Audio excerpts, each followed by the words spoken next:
time is it? Game time. Hey everybody. Might help if I had my mic, huh? Hey everybody, complimentarian here. Excuse the mess. There, whatever, there. Kind of a little bit of rearranging. But question today for you guys. Do you know the power that you have? I think we have come to a place in our society and in our Christianity where we have lost sight of that power.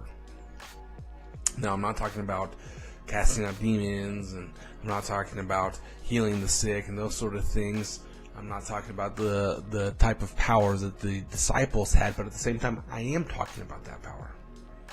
Do you know how important you are in the responsibility and the power that God has given you?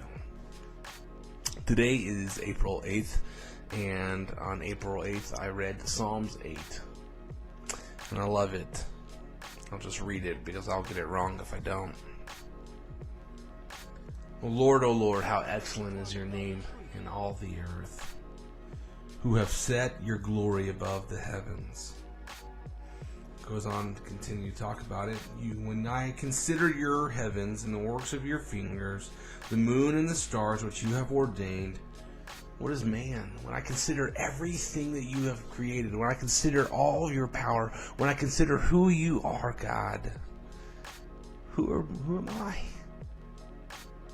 What am I?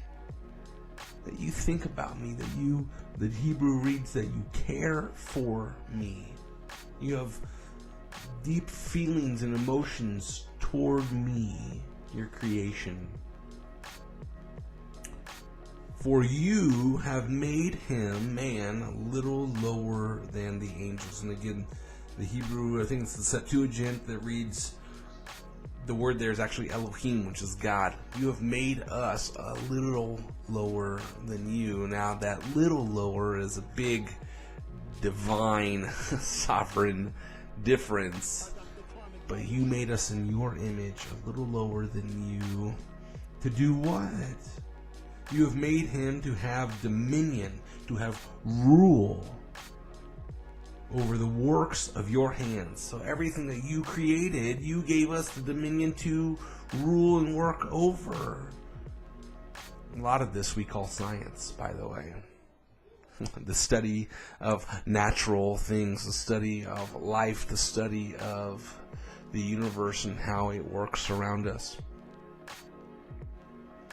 You have put all things under his feet, under man's feet, all the sheep and oxen, even the beasts of the field, even that lion, that tiger, and that bear, oh my. You've given us dominion over the birds of the air, the fish of the sea, that pass through the paths of the seas. O Lord, how excellent is your name in all the earth.